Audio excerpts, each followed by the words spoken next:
Hi everyone, it's Jessica with KinderStampO, and I just wanted to make a quick video to share with you how I made my tag for this upcoming tag swap. So the theme for the October KinderStampO tag swap is going to be Halloween, and here's the tag I made, and I'll just show you really quick how it works.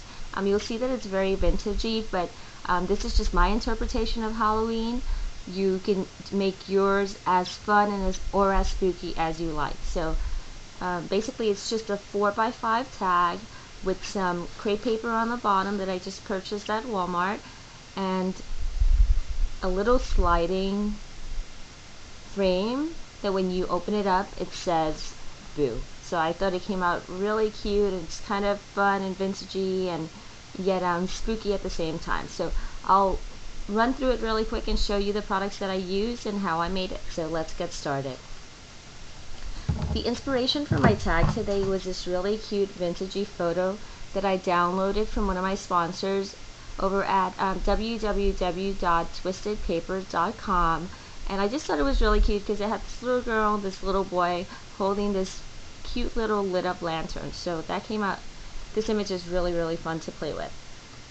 The first thing I did was I took a piece of 4x5 chipboard, and I don't usually use a template for my tags. I kind of just cut the corners with my scissors, so that's what it looks like. It doesn't need to be perfect, it just needs to have some corners. Then I take my hole puncher and just pierce the hole in the top. So now we have something that looks like this. Of course it didn't come out, but let's do this. Okay, there we go. So there goes the hole. The next thing I did was I took my Distress Things, and this one is Vintage Photo by Tim Holtz, and you're going to need one of these tools. You just simply dab into the product and kind of start working off of the mat and onto the mat. This one's a little dry because I've been using it a lot, but kind of just swirl it on. You kind of see the effect that you're getting. And I just put it all the way around, just so that it has enough effect. One of the things that I'm going to put on here also is some glimmer mist. So I'm not being very careful about the way that I'm putting it on, because I'm not sure if you know, but Distress inks react with water. So once I spray it with the glimmer mist, it'll take on a whole new effect. So now we have something that looks like this. The next item that I used was the Tattered Angels screen print, and from this set I chose to use this spooky tree. So I just take a big old block and place my stamp on there and use some Memento ink, and this one is Tuxedo Black, and just carefully dab it on the clear stamp. And there's no perfect way of doing this either. Remember, this tag is kind of grungy, so it doesn't need to come out perfect. And then I kind of offset it to the right hand side so that the whole tree is not on the tag. So you're going to get about 3/4 of the tag on there and a little bit off to the side.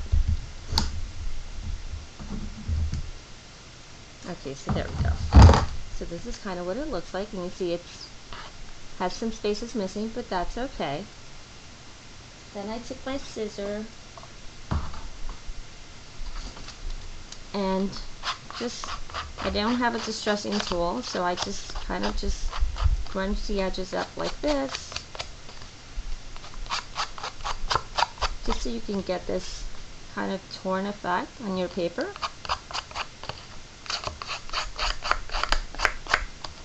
And this is really easy to do. You may want to have just an old pair of scissors to do this with. It works really well. So that's kind of what that looks like now. Then I took another one of Tim Holtz's distressed ink, and this one is called Black Soot. I opened it up, and then I just inked the edges with this one. So I used the actual stamp pad to ink the edges, and you're kind of just going to run it around here like this.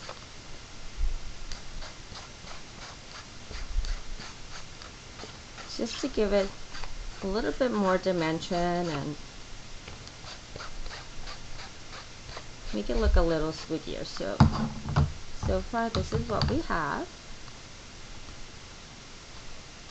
Then I took the Tim Holtz Distressed Ink Wild Honey. Just press into it, and again, just kind of just swirl into your tag. So I didn't put the wild honey all over it. I kind of just did it all along the right side and the bottom and the top. So that's kind of where we are now. And then the next thing I did was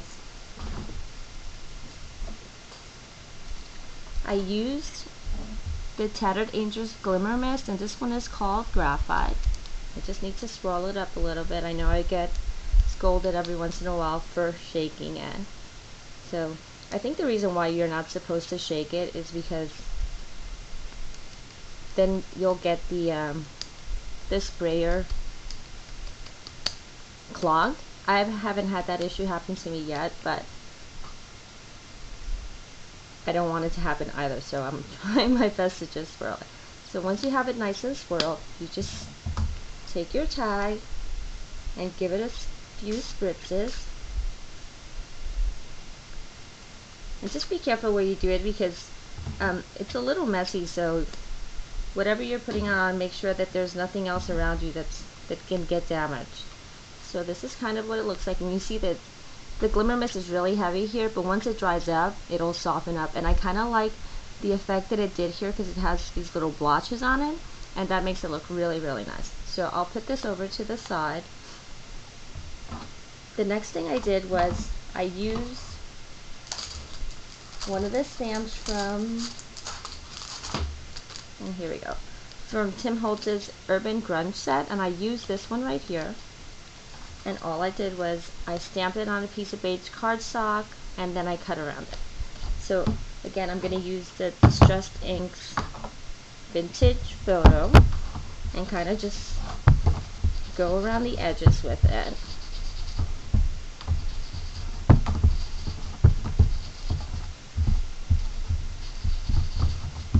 And just to get this very vintagey look on it. So can you see that? And then I just kind of inked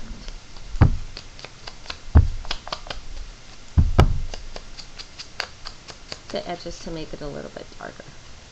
Then again, I took the Wild Honey Distressed Ink, and this time I'm just putting some effect on the left hand side of this image. So you remember that on the tag I put the wild honey on the right side. On this image I'm putting it only on the left hand side. So there goes that. And just rub it in really nice so that it's distributed and you don't have any harsh lines on it. So this is what that looks like. So by now this should be a little bit dry, and the next thing I did was I took a regular piece of newspaper and just tore some pieces off of it. So kind of like that, and maybe a little bit like this. Nothing perfect, just to kind of accent the page. So I used my Halmar's acid-free glue for this, and it works perfectly. So just put a little bit on the paper, rub it in,